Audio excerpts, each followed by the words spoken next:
Good evening, guys. I'm Vishal, and this is Jash, and we're going to do an analysis on the four-wheeler segment in India.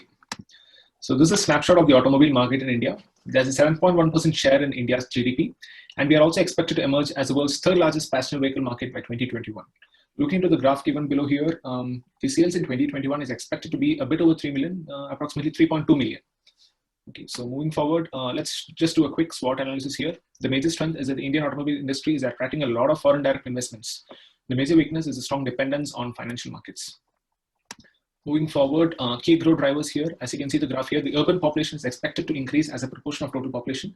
The percentage given here is 31.13% in 2010, and it is expected to be 36% in 2026.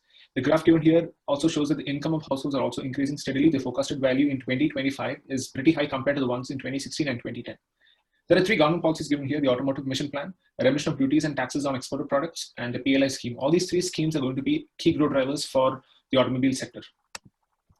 Moving forward, vehicle sales in India have shown a strong correlation with the GDP. As you can see, the darker shade here is the four-wheeler vehicle sales growth, whereas green shade here is the GDP growth. As you can see, both these graphs are following the similar pattern. So we expect the GDP to bounce back in the upcoming financial year and the years to come. And this is going to be a great support for the vehicle sales as well. And if the general pattern follows, then the vehicle sales will also shoot up. Ease of getting car loans. So as I told earlier, the automobile sector in general has a lot of dependence on the financial market, and the interest rates for auto loans coming down is a great support as well.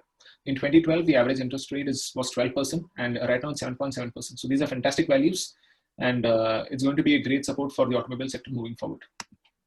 Union Budget 2021, increasing the BCD on imports and reduction in the BCD rates of metal. These two policies are actually going to be a major boost for the domestic manufacturers, and the vehicle scrappage policy also is expected to have fantastic outcomes: 30% increase in the industry turnover, 100% increase in the export component, and 40% reduction in material cost. The overall fleet sales were down by 39% in 2020, and this was a major reason why car sales dropped drastically in the year. And we expect the fleet sales to increase, the reason being the electrifying future of car rental market, and the pandemic has also altered the buying behavior of consumers.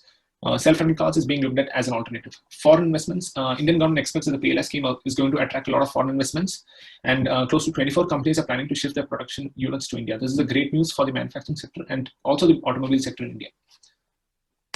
The car rental market in India. The Chinese car rental market is around $12,000 million, while the Indian car rental market is just $2,000 million, which clearly shows how much India has potential to grow compared its population is nearly same as China's population.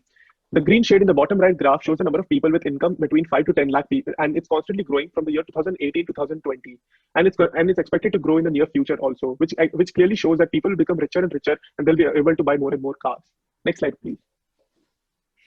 So the EV market in India right now is less than 1%, but it's expected to grow a lot with players like Tata Motors, MG Motors, Mahindra & Mahindra becoming the major players. The reason for its growth is because of the many government schemes like the PLI schemes or the FAME2 and many foreign investments coming in. Next slide, please. The COVID-19 had both positive and negative impact on the four-wheeler industry. The sales in April were nearly zero, but the positive included that many car dealers were able to sell their cars online. Like Maruti started even delivering cars online. The top players in the Indian market are Mahindra, Hyundai, Kia, Tata Motors, and Maruti. While Maruti holds around 51% market share, the average cost of top three vehicles ranges from around 6 lakhs to 13 lakhs, which shows that as people will go richer and richer, they'll be able to buy more and more cars. Next slide, please.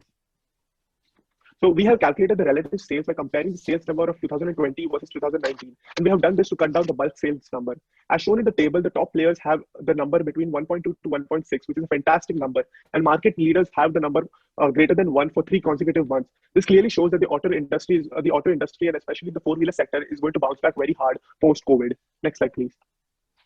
So this slide shows the technical analysis of Maruti and Nifty Auto. Maruti has given a breakout on a weekly time frame with volume confirmation, and the share price of Maruti is expected to grow in the coming weeks to come. And Maruti holds around 23% weightage in Nifty Auto, which is also in a very healthy uptrend. Next slide, please. To summarize it all, the four-wheeler industry in India has a lot of future and a lot of potential because of the growing income, the foreign investments, the government help, and the car sales in India are expected to grow with years to come. Thank you so much.